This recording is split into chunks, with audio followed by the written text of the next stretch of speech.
अस्सलाम वालेकुम आमिर राना साहब। वालेकुम सलाम।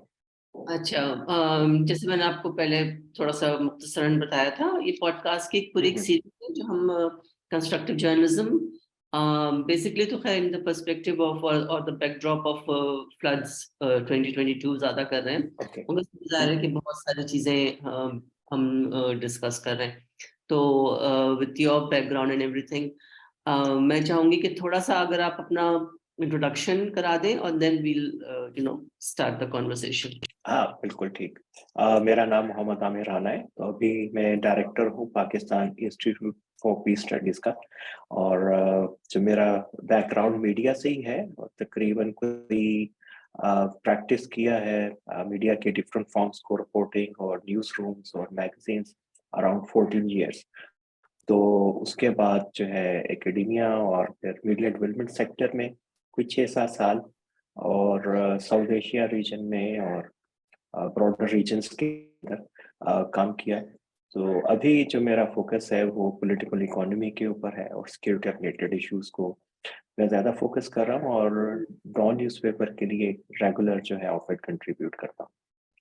Thank you so much for your introduction Aamir. अच्छा, हम शुरू करते हैं कि आप कितना फेमिलियर हैं कंस्ट्रक्टिव जर्नलिज्म के कॉन्सेप्ट से, जिसको हम सोल्यूशन बेस्ड जर्नलिज्म भी कहते हैं। मेरा ख्याल है कि ये कोई पुराना कॉन्सेप्ट तो नहीं है, लेकिन पाकिस्तान में इस रीजन में खासा एक नया कॉन्सेप्ट है।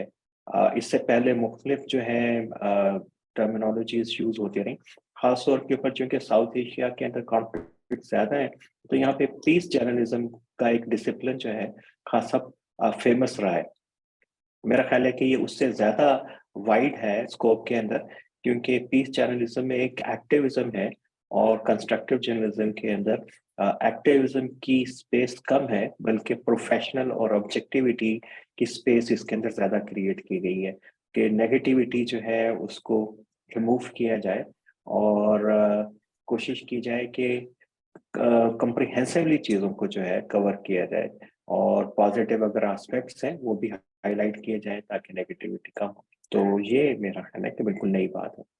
हाँ, बिल्कुल नई बात है। और आई थिंक मीडिया अभी शायद इसके लिए ज़हनी तौर पर तैयार नहीं है, क्योंकि जितने हमने मीडिया हेड्स से बात की, ये हमारा सेकंड फेज है। पहले फेज में तो सबका यही ख्याल था कि ये हम्म। पॉसिबल ही नहीं है पाकिस्तान के सिनेरियो में, जहाँ पे न्यूज़ को हम किसी और तरह से देखते हैं। और इवन जो हमारी एवरीडे न्यूज़ होती है उसमें भी आप एनालिसिस भी आ जाता है, तो ऑब्जेक्टिविटीज कहीं साइड पे ही चली जाती है, और कंस्ट्रक्टिविज्म तो शायद बहुत ही कम रह जाता है। आप एक तरह से मायूसी फैला रहे होते हैं। तो हम्म। आपका क्या ख्याल है कि पाकिस्तान को देखते हुए और जो हालात हमारे मारूजी हालात हैं उनको देखते हुए, तामीरी सहाफत जिसके अंदर हम एक वो पहलू लेके आए कि हाँ ये सारी चीजें तो हैं, ये खराबियां भी हैं, ये बुराइयां भी हैं, ये कुछ हो भी रहा है, मगर इसके आगे भी कुछ है, क्या ये पॉसिबल हो सकता है? सोसाइटी के अंदर हो रहा है, तो अभी चूंकि हर तरफ क्राइसिस क्योस है, उसमें से कोई भी ऑप्टिमिज्म को एक्सट्रैक्ट करना एक खासा मुश्किल काम है। अगर कोई उम्मीद परस्त हो भी मीडिया में, तो उनको स्पेस नहीं मिल पाती। लेकिन जब मैं आप के आखिरी प्रोग्राम में था, तो वहाँ पे ये बात हो रही थी बार बार कि हमें बात तो करते रहना चाहिए। इम्पैक्ट कहीं ना कहीं पे हो रहा होता है, और जब थोड़े से कंड्यूसिव एनवायरनमेंट बनती है, तो फिर यही जो वॉइसेस जो हैं, जो तामीरी सहाफत की, कंस्ट्रक्टिव जर्नलिज्म की, ये फिर ज्यादा उस वक्त प्रोमिनेंट हो जाती हैं। अगर आप आवाज नहीं उठाएंगे, तो जब माहौल बनेगा कुछ पॉजिटिव, तो फिर आपकी आवाज वहां पे नहीं होगी। तो मेरा ख्याल है कि ये बड़ा इंपॉर्टेंट फैक्टर है। बड़ा चैलेंजिंग होता है कि एक इस क्योस के अंदर से उम्मीद निकालना, और मीडिया के लोग जो है अगर थोड़ा सा उसके अंदर सिर्फ वो रिफ्लेक्ट ही करते हैं, ज्यादा जो कुछ हो रहा है स्टेटमेंट थोड़ा सा डिकंस्ट्रक्ट करें, एफर्ट करें मुख्तलिफ इवेंट्स को, जो वाकयात हो रहे हैं, तो उसमें से कुछ पॉजिटिव चीजें और कंस्ट्रक्टिव चीजें निकाली तो जा सकती हैं। लेकिन उसके लिए तो खासी एफर्ट चाहिए, और एक ट्रेनिंग चाहिए मीडिया पर्सन्स को, कि उसको आदत हो डिकंस्ट्रक्ट करने की चीज़ों की। बिल्कुल। अच्छा, मुझे ये भी बताइए साथ साथ कि हमारे यहाँ जो खुसूसन अखबारात को छोड़कर, अखबारात में सनसनी थोड़ी निस्बतन कम होती है। एक तो उसका उसमें विजुअल्स इतने नहीं होते, मूविंग नहीं होती वो उतनी।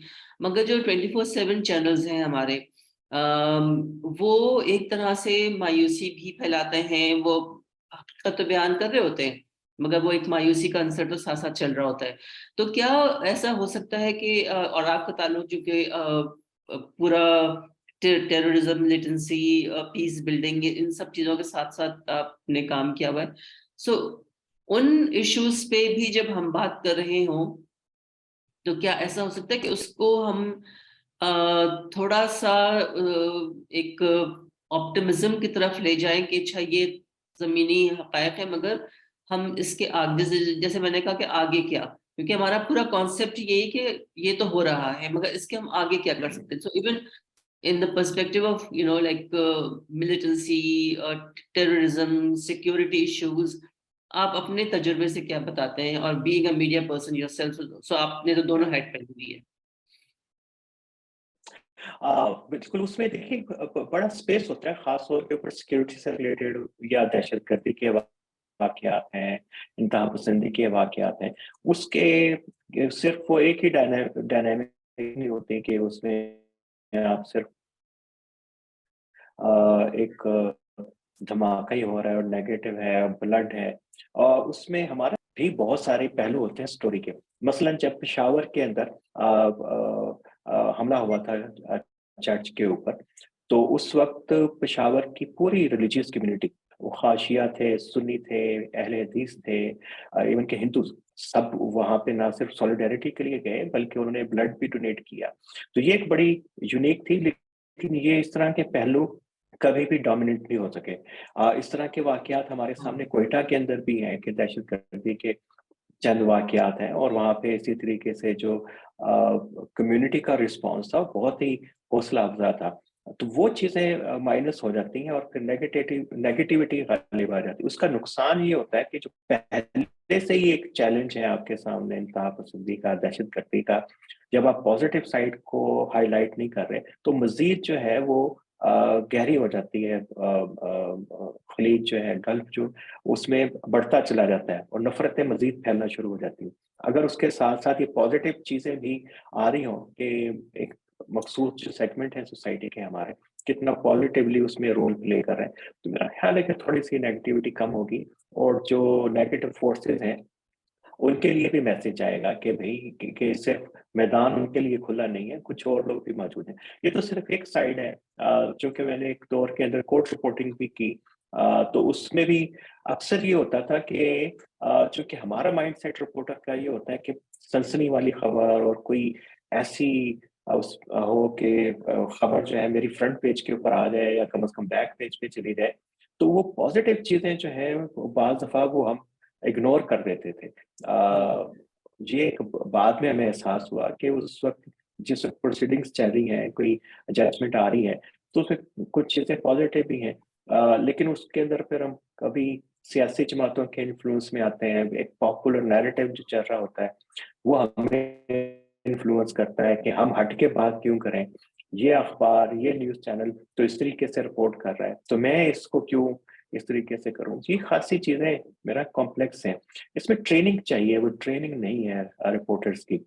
और उसके लिए एक ट्रेनिंग एक मर्तबा नहीं बल्कि बार बार उसके साथ एक लॉन्ग एक एंगेजमेंट हो मीडिया पर्सन के साथ, खास तौर के ऊपर जो बराह रास्त इन्वॉल्व है रिपोर्टिंग के अंदर है, उनके ऊपर ज्यादा है कि वो जिम्मेदारी का ज्यादा मुजाहरा करें और डाइवर्सिफाई करें चीज़ों को, देखने की इन डेप्थ देखने की कोशिश करें। कोई चीज़ और देखिए कि खबर, आपने बिल्कुल ठीक कहा कि खबर हम दे तो रहे होते हैं और अपनी तरफ से सच दे रहे होते हैं, लेकिन बाज़ दफ़ा हम पूरी खबर नहीं दे रहे होते। आप बाज़ दफ़ा 50% जो है हाइड कर रहे होते हैं, बाज़ दफ़ा 5% भी हाइड कर रहे होते हैं कि ये पॉजिटिव चीज़ गई तो वो मेरी स्टोरी किल ना हो जाए, मेरी खबर जो है वो किल ना हो जाए। लेकिन 5% से भी बाज़ दफ़ा पॉजिटिव चीज़ से बहुत इम्पैक्ट पड़ता है और बहुत ही डायनामिक्स जो है बिल्कुल डिफरेंट हो सकती है। अब आपकी बातों से दो तीन चीजें मुझे जो है वो समझ में आ रही है कि एक तो हम ये कि पूरी खबर बाज दफा नहीं देते, और मेरे ख्याल से बाज दफा से ज्यादा ही अक्सर औकात हम नहीं देते हैं। जी बिल्कुल। और कोशिश हमारी वो एक भेड़ चाल जो चल रही होती है कि अच्छा फलाने ने अगर ये न्यूज़ इस तरह से ब्रेक की था, फिर हम सब इसी तरह से ब्रेक करें उसको। और जो आपने बात की, जैसे पेशावर का वाकया हुआ या कोयटा में इस तरह के वाकयात होते हैं, और जो उसमें कम्युनिटी या जो उस वहाँ की जो बरादरियां हैं वो सामने आती हैं और वो एक यकजहती का मुजाहरा करती हैं, वो चीजें हम कम से कम अगर टेलीविजन पे देखना, क्योंकि अखबारात लोग ज़ाहिर है कम पढ़ते हैं, उसका पॉलिसी प्लानर्स पे तो असर पड़ सकता है मगर आम आदमी पे बहुत ही कम होता है। अगर ये चीजें हमारे टेलीविजन चैनल्स दिखाना शुरू करते हैं कि किस तरह से लोग लाइन लगा के खून देने के लिए खड़े हुए हैं, किस तरह से लोग इसको कंडेम कर रहे हैं, किस तरह से लोग इसके खिलाफ हैं, एक आवाज उठ रही है। और मुस्तकिल जो आपने बात की ना कि ट्रेनिंग की भी एक वन टाइम ट्रेनिंग से काम नहीं चलता, ये हम 25 साल से जेंडर पे काम कर रहे हैं और अब जाके थोड़ा बहुत लोग जेंडर सेंसिटिविटी को समझने लगे कि मीडिया में क्या चीज किस तरह से बिल्कुल। दिखाना चाहिए। तो जाहिर है कि वो एक तवातुर से आपको एक काम करना पड़ता है और बहुत ज्यादा उसके ऊपर आपकी कमिटमेंट, आपका पैशन, सब कुछ चाहिए होता है। आपको क्या ख्याल है कि हमारा मीडिया इस पे माइल होगा कि हम तामीरी सहाफत पे आए, क्योंकि तामीरी सहाफत शायद बिके ना, और जो बिकता है आपको पता है कि वही हम्म। दिखता है। बिल्कुल। जाहिर है कि मार्केट है मीडिया की, उसकी अपनी एक ज़रूरियात हैं, और जो इसके स्ट्रेटेजिक माइंड्स हैं जो मार्केटिंग में बैठे हुए होते हैं, वो बड़ा इन्फ्लुएंस कर रहे होते हैं, खास तौर पे टीवी को, स्क्रीन को बड़ा इन्फ्लुएंस कर रहे होते हैं। तो इसलिए वहाँ पे एडिटर की गुंजाइश कम होती है। तो मार्केट का जो मैनेजर है, डायरेक्ट एग्जीक्यूटिव है, वही बेसिकली स्क्रीन को कवर कर रहा होता है। तो उसकी तो ख्वाहिश ये होती है कि जितनी ज़्यादा सनसनी हो और जितनी उसकी स्क्रीन के ऊपर लोगों की नज़रें लगे रहें, तो उतना ही उनको ज़ाहिर है रेवेन्यू वो जनरेट करेंगे। तो उसमें स्पेस को ढूँढना पड़ेगा, आइडेंटिफ़ाई करना पड़ेगा कि कहाँ-कहाँ पे एक तो टाइम की स्पेस है, आइडेंटिफ़ाई कर हम्म। सकते हैं कि जब जो मार्केट एग्ज़ेक्युटिव की नज़र नहीं है जिन टाइम स्लॉट्स के ऊपर, वहाँ से शुरू कर लिया जाए। दोपहर के वक़्त कुछ ऐसी स्टोरीज़ हों, वहाँ पे आप पॉलिटिक्स से हट के कोई समाजी इश्यूज़ के ऊपर, और इवन के पॉलिटिक्स की भी पॉजिटिव खबरें, उसके ऊपर थोड़ा-सा टाइम दे दें। मेन अगर 9 बजे का और 6 बजे के बुलेटिन के अंदर गुंजाइश नहीं है, तो 12 बजे के बुलेटिन के अंदर कुछ चीज़ें आ जाएँ। एक तो टाइम को कंस्ट्रक्टिवली इसको एक्सप्लॉइट किया जा सकता है, यूज़ किया जा सकता है। दूसरा फिर ये कि अगर आपके एक न्यूज़ रूम के अंदर 2 या 3 लोग भी हों जो असरअंदाज हो रहे हों और क्रिटिकल व्यूज़ रखते हों, वो भी कहीं न कहीं पे जाके मैटर करता है। तो हर न्यूज़ रूम के अंदर रिपोर्टिंग में मेरा ख़्याल है कि फ़ोकस करना चाहिए कि कौन से रिपोर्टर्स जो हैं, सब एडिटर्स जो हैं रिसेप्टिव हैं नई चीज़ों को सीखने के लिए, और पॉज़िटिव हैं अपने एटीट्यूड में। तो उनको मेरा ख़्याल है कि ज़्यादा फ़ोकस करके तो ये चीज़ों को बढ़ाया जा सकता है।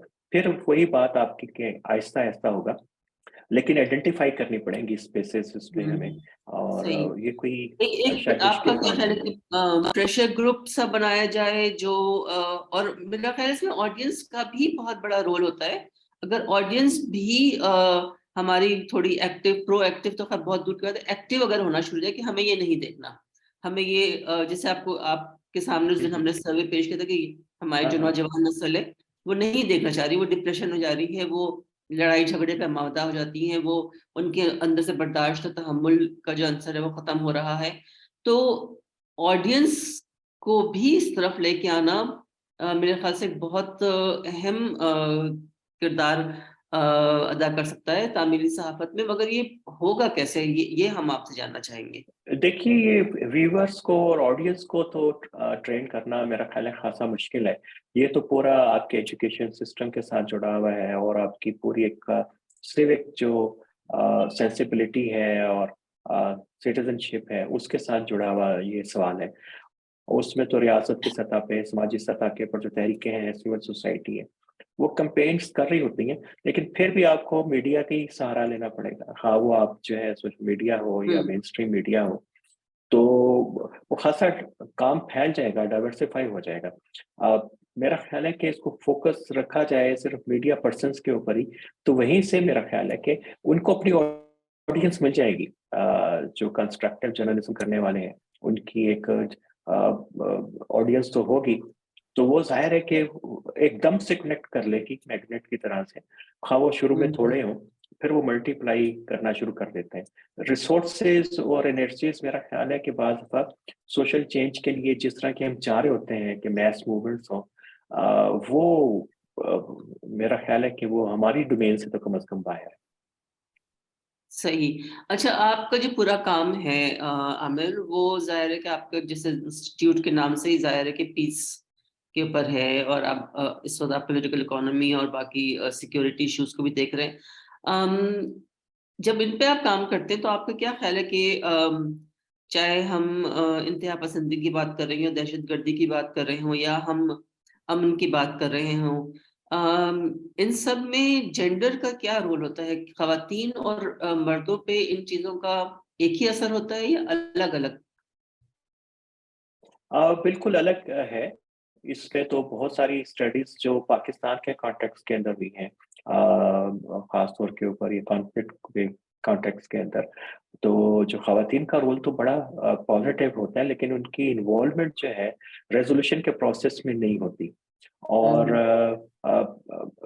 वो जिस तरीके से कंसीव करती हैं इन सारे वाक़यात को और रिएक्ट करती हैं, उसमें बहुत ज़्यादा होप होती है कि वो रेज़ोल्यूशन की तरफ जाएँगे। बल्कि पूरी दुनिया के अंदर ही अभी नाइजीरिया के अंदर जैसे कुछ ख़वातीन के जो ग्रुप्स हैं, उनकी वजह से पूरा बहुत सारे इश्यूज़ जो हैं वो रिज़ॉल्व हुए बोको हराम से रिलेटेड। फिर हमने देखा बिल्कुल। कि सोमालिया के अंदर जो है वहाँ पे हम्म। जो मुस्लिम ख़वातीन के ग्रुप्स हैं, फिर मसावात एक ग्रुप है मलेशिया, इंडोनेशिया के अंदर, वहाँ पे ख़वातीन जो है बड़ा सोशल इश्यूज़ के ऊपर बड़ा पॉज़िटिवली, कंस्ट्रक्टिवली कंट्रीब्यूट कर रही हैं। तो पाकिस्तान में अभी इस उस सतह की तहरीक बनी नहीं। उसकी शायद मेरे ज़हन में तो वजह एक ही आती है, क्योंकि ये जिन हम ख़वातीन का ज़िक्र कर रहे हैं, ये एक मॉडरेट रिलीजियस बैकग्राउंड से आई हैं। हमारे यहाँ मॉडरेट रिलीजियस बैकग्राउंड जो है वो एग्ज़िस्ट नहीं करता। बहुत ही कंज़र्वेटिव रिलीजियस लैंडस्केप है हमारा। तो वहाँ से इस तरह की तहरीक नहीं उठती, और जो हमारे जो डिफरेंट और सेगमेंट्स हैं, जो अपने आप को सेकुलर या लिबरल्स के टैग करते हैं, तो उनकी ज़ाहिर है कि ओरिएंटेशन उस तरीके से नहीं है। उनकी पार्टिसिपेशन ज़्यादा होती है, इन्फ्लुएंसर ज़्यादा होते हैं वो, पॉलिसी मेकिंग के अंदर उनकी कंट्रीब्यूशन कंपैरेटिवली कम होती है। तो स्पेस है अगर आहिस्ता-आहिस्ता बढ़े तो ख़वातीन का। और फिर हमारे डिसिप्लिन के अंदर चूँकि थोड़ा-सा डिफरेंट है मीडिया से, क्योंकि हमने तो पूरी एक मेथोडोलॉजी के साथ और रिसर्च डिज़ाइन्स के साथ चीज़ों को देखना होता है। तो हमारी तो कंस्ट्रेंट्स के अंदर है कि ऑब्जेक्टिविटी को जो है वो इंटैक्ट रखना है। ये चीज़ें जो हैं मीडिया पर्सन्स के साथ भी इसी किस्म की जो ट्रेनिंग्स हैं, एकेडमिक जो प्रैक्टिसेज़ हैं, वो होनी चाहिए। आपको पता है कि यूरोप में ख़ास तौर के ऊपर एक बड़ा रेगुलर इंटरैक्शन है एकेडेमिया का और मीडिया पर्सन्स का। तो उसकी वजह ये है कि एक-दूसरे को वे फिर इन्फ्लुएंस भी करते हैं, सीखते भी हैं एक-दूसरे से। हम्म। तो लेकिन यहाँ पे ये ताल्लुक बड़ा कमज़ोर है। शायद इसमें हमारे यहाँ एकेडेमिया का ज़्यादा कसूर है कि वो इतनी ज़्यादा अ, उसका तो ना तो एक्सपोज़र है और ना ही उसमें कॉन्फिडेंस है कि मीडिया के साथ इंटरैक्ट कर सके। अच्छा, मुझे ये बताइएगा कि जो कुदरती आफात होती हैं उनमें हम कहीं-कहीं क्या हमें इंतहा पसंदी या दहशतगर्दी के खतरात नज़र आते हैं? जैसे अभी सैलाब गुज़रे हैं 2022 के। सो क्या कोई आपको लगा कि कोई स्पेस ज़्यादा बन जाती है कि वहाँ पे इस किस्म के वाक़यात हो जाएँ, या माइंडसेट लोगों का चेंज उस तरफ कर दिया जाए? अच्छा देखिए, ये बड़ा इंटरेस्टिंग है, जो हम तो 2005 से जब ज़िलज़िला आया उस कश्मीर में, तो उस वक़्त से हम इस फिनोमेनन को देख रहे हैं। हाँ, और फिर 2008 जी, में, फिर 2010 में तो हर मर्तबा यही एक सलाम। बड़ा हाइप क्रिएट होती है कि मिलिटेंट ऑर्गेनाइज़ेशंस कर रही हैं। 2005 और 10 तक तो बड़ा एक्टिवली ये रोल प्ले कर रही थी, बहुत सारी काला-दम तंज़ीमें और इन एरियाज़ में काम कर रही थी। तो लेकिन अभी आप हुँ, जाके देखें जिन एरियाज़ में इनका काम था, कितना इन्फ्लुएंस ये कर सकी हैं पब्लिक ओपिनियंस को। मेरा ख़्याल है कि हम बाज़ दफ़ा जो सोशो कल्चरल जो डायनामिक्स हैं, उसको इग्नोर कर देते हैं। ये मज़हबी तंज़ीमें, रेडिकल तंज़ीमें ज़बरदस्ती तो कन्वर्ट कर सकती हैं, जैसे थर पार्कर के अंदर बहुत सारे वाक़यात इस तरह के रिपोर्ट हुए, लेकिन अपनी चैरिटी से लोगों को माइल तो कर सकती है, लेकिन कन्वर्जन और इन्फ्लुएंस करना खासा मुश्किल होता है। अभी हालिया दिनों में तो चूँकि काला-धन तंज़ीमों के पास स्पेस कम थी और FATF के प्रेशर की वजह से वो इतना ज़्यादा ओपनली काम नहीं किया। लेकिन जमात-ए-इस्लामी वो तो ज़ाहिर है कि मेनस्ट्रीम रिलीजियस पार्टी है। उनकी अल-खिदमत ने हुँ, बहुत इफ़ेक्टिव काम किया है, वो बहुत बलूचिस्तान में और सिंध के अंदर। लेकिन क्या किसी तज्ज़िये में कहीं पे असेसमेंट के अंदर उनका नाम आता है कि जमात-ए-इस्लामी इससे कोई बहुत बड़ा एडवांटेज ले पाएगी? तो मेरा ख़्याल है कि ये चीज़ें थोड़ी-सी अ, आउट ऑफ उस कॉन्टेक्स्ट जो है हम चीज़ों को ले लेते हैं और हुँ। हमारे इल्म में नहीं है। हमने एक स्टडी करने की कोशिश की थी कि जो कुदरती आफ़ात हैं, इनके बाद क्या कुछ लोग मिलिटेंट ऑर्गेनाइज़ेशन में चले जाते हैं? तो बिल्कुल वो उसमें एविडेंस कम है। अभी भी अ अल-खिदमत के अलावा बहुत सारी तंज़ीमों ने बलूचिस्तान में तंज़ीमों ने हुँ, इवन के टीटीपी से मुंसलिक मदारिस ने भी बहुत ज़्यादा इस पे काम किया। लेकिन मेरा नहीं ख़्याल कि ये कोई बहुत बड़ा फैक्टर होता है। हाँ, स्पेस बहरहाल हमारे लिए ज़रूर होता है कि जाके उधर काम करें, देखें, तो लोग ज़्यादा जो है इतने एकदम से किसी हादसे की वजह से राय नहीं बदलते कि जी अच्छा ये लोग आ गए हैं और फिर ये ये जिन लोगों की बात कर रहे हैं उनका एटीट्यूड जो है वो बड़ा होता है कि अथॉरिटेरियन डोमिनेट करने वाला। वो एक बड़ा नेगेटिव फैक्टर है, बावजूद के लोगों को वो मदद भी कर रहे हैं और हेल्प भी कर रहे हैं, लेकिन हुँ, लोग हुँ। उनके रवैयों से, उनके मिज़ाज से, जैसे उनको इन्फ्लुएंस करने की कोशिश करते हैं, वो एक बड़ा हर्डल बन जाता है इन इन तंज़ीमों की और जमातों की राह के अंदर। तो स्पेस तो जो भी एम्पैथेटिक व्यू रखने वाले या एम्पैथेटिक लोगों के लिए, तंज़ीमों के लिए स्पेस तो हर वक़्त रहती है। लेकिन हुँ, आइडियोलॉजिकल एक्टर्स के लिए स्पेस जो है, जितना मर्ज़ी एक्सटेंसिव ऑपरेशन हो, इनके लिए स्पेस कम होती है। ओके। अच्छा, इसके साथ-साथ एक चीज़ और भी आती है ज़हन में कि शायद इससे थोड़ी मुख्तलिफ ही हो, चाहे वो दहशतगर्दी हो या और कोई वाक़यात हों या इवन हादसात हों, कुदरती आफ़ात हों। फ़ेक न्यूज़ बहुत ज़्यादा बढ़ जाती है एकदम से आपको लगता है कि हुँ, हुँ। तो हमारे यहाँ कोई कोई प्रॉपर सिस्टम है फैक्ट चेकिंग का, फैक्ट फाइंडिंग का मैकेनिज़्म कोई है इन चीज़ों को काउंटर करने का कि जी ये फेक न्यूज़ थी। कल भी बल्कि मैं एक कोई जी। खबर देख रही थी कि ये हाँ, बल्कि वो जो हमारे सिंगर हैं सलमान अहमद, उन्हीं की उस पे था कि उनको अरेस्ट कर लिया गया है, तो पता चला कि नहीं ये बिल्कुल फेक न्यूज़ है, तो वो बार-बार दिखा रहे थे कि ये हुँ, हुँ। इसको ज़रूर आप देख लीजिए कि ये गलत खबर थी, ये सही नहीं है।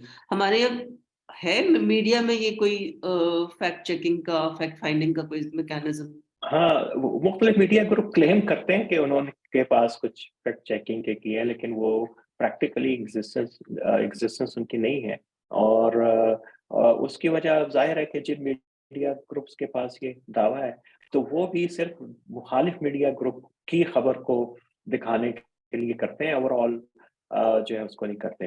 अभी तो ऑब्वियस है कि ये जितनी फेक न्यूज़ का मेजर सोर्स जो है वो पॉलिटिकली मोटिवेटेड होता है, सोशल मीडिया से फैलती है और मेन स्ट्रीम मीडिया जो है उसको खबर को ब्रेकिंग न्यूज़ के चक्कर में फेक न्यूज़ को भी फैलाने के का मुर्तकिब होता है बगैर उसको देखे हुए। इसमें मेरा ख़्याल है कि इंडिया का मॉडल जो है वो थोड़ा-सा बेहतर हम अडॉप्ट कर सकते हैं। वहाँ पे सनसनी है, पाकिस्तान की मीडिया से तेज़ है, वो बिल्कुल ठीक है। लेकिन वहाँ पे मीडिया ग्रुप्स के अपने फैक्ट चेकिंग के अलावा हम्म। जो सिविल सोसाइटी के जो फैक्ट चेकिंग प्लेटफ़ॉर्म्स हैं वो बड़े इफ़ेक्टिव हैं। वो होंगे तो तभी मीडिया जो है ज़्यादा रिस्पॉन्सिबल होगा और टाइम लेगा खबर को नशर करने से पहले, ब्रॉडकास्ट करने से पहले कि देख लें कि ये ठीक है भी या नहीं। 100% तो नहीं इसको रोका जा सकता, चांसेस रहेंगे, लेकिन इसको काफ़ी हद तक इसको कम किया जा सकता है कि अगर प्रॉपर मैकेनिज़्म हो। मेरा ख़्याल है कि सिविल सोसाइटी का रोल यहाँ पे ज़्यादा है, क्योंकि मीडिया हम्म। का जो भी ग्रुप है, उसकी अपनी एडिटोरियल पॉलिसी है, जो भी उसमें कोई फेक खबर फॉल करेगी, वो ज़रूर हाइलाइट करेगा उसको। बाद में बेशक छोटी-सी मादरत भी कर लें, तो सिविल सोसाइटी जब उसको सेंसिटाइज़ करेगी, तो फिर ही प्रेशर बिल्ड होगा। आई सी। अभी आपने सोशल मीडिया की भी बात की।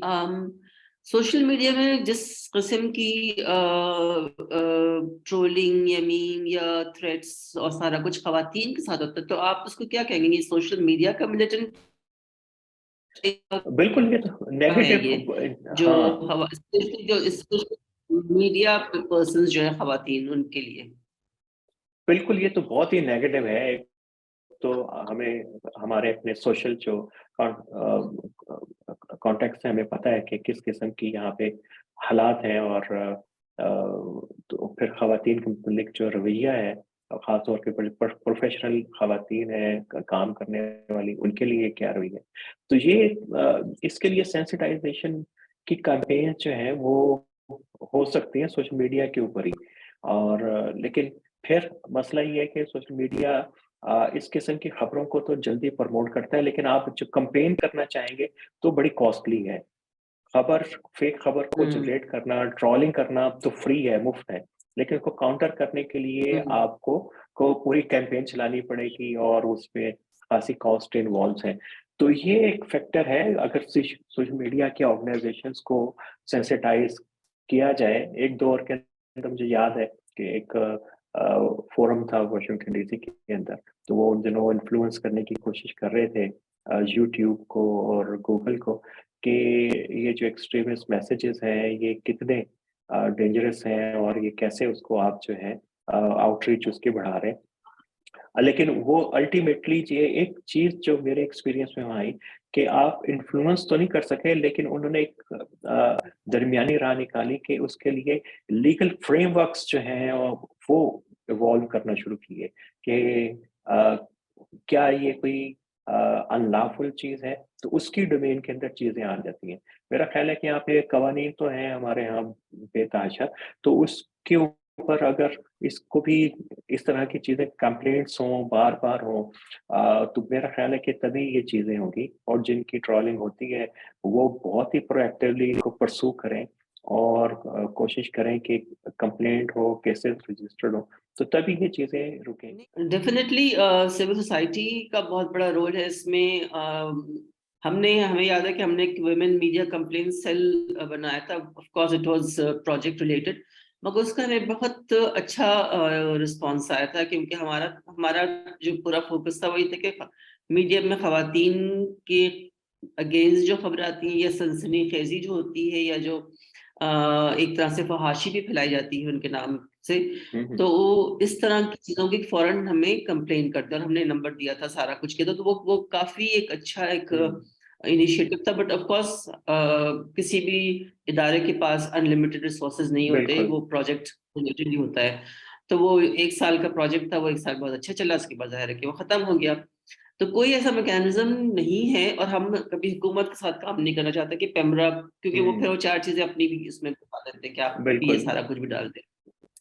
तो आपका क्या ख्याल है कि सिविल सोसाइटीज कहीं पे साथ मिलके, जो लाइक माइंडेड कम से कम जो इदारे हैं, वो कोई मैकेनिज्म बना सकते हैं ऐसा जो जो तामीरी सहाफत को भी फरोग दे, और साथ साथ इन चीजों को भी देखे जो तामीरी सहाफत की राह में रुकावटें हैं हुँ, हुँ। सोशल मीडिया पे स्पेशली? बिल्कुल एक ये हो सकता है, अलायंस भी मुख्तलिफ ऑर्गनाइज़ेशन कर सकती हैं, लेकिन जो आजकल इस रीजन में और ईस्ट एशिया के अंदर जो काम है, आपकी नज़र से में होगा, वो ये कि आप मीडिया के जो स्टूडेंट्स हैं उनको एंगेज करते हैं आजकल इन कैंपेन्स के अंदर।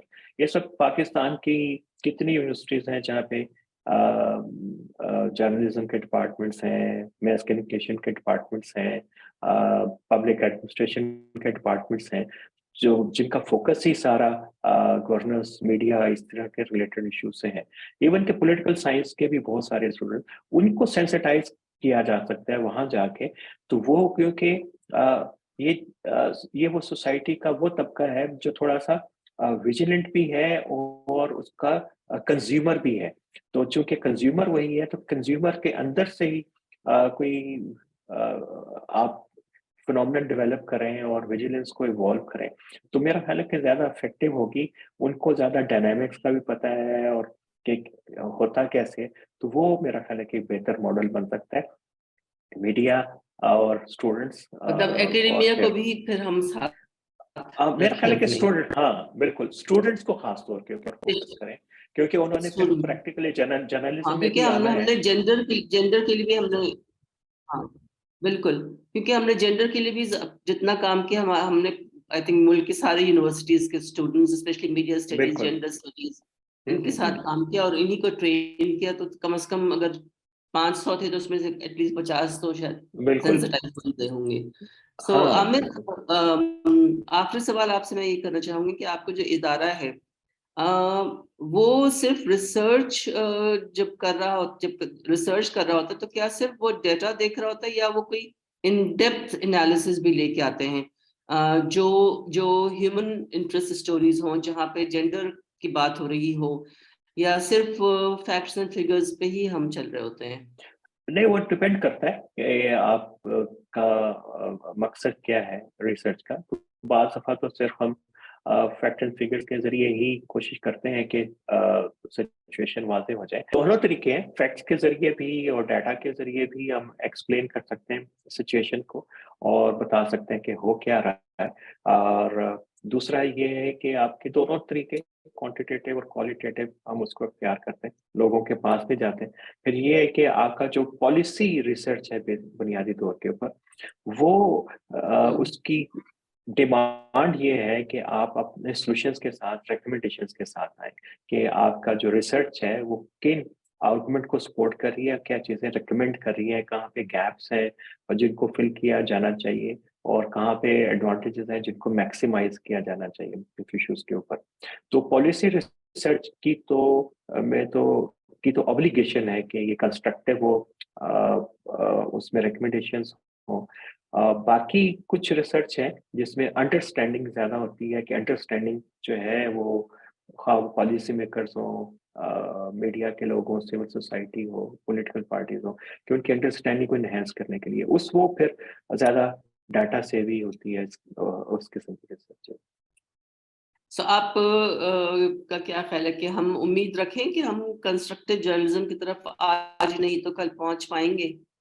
बिल्कुल, मेरा ख़्याल है, मैं तो उम्मीद परस्त आदमी हूँ। तो उसमें जब एक काम हम कर रहे होते हैं तो उसका नताइज तो कहीं न कहीं पे आएँगे। वो ये मुमकिन नहीं है कि एक काम किया जाए और उसका इम्पैक्ट ना हो, कम या ज़्यादा ज़रूर वो कहीं न कहीं पे इम्पैक्ट हो रहा होता है और रिफ्लेक्ट भी होना शुरू हो जाता है। Thank you so much Aamir चलें फॉर चलें taking us so much time. बहुत बहुत चलें शुक्रिया। ज़रूर, और बहुत नेक ख्वाहिशात आपके इनिशिएटिव के लिए, और उम्मीद है कि अच्छा इम्पैक्ट इसका आएगा। और राब्ता रहेगा आपसे इंशाल्लाह। जी, ज़रूर, राब्ता ज़रूर। रहेगा। अस्सलाम वालेकुम।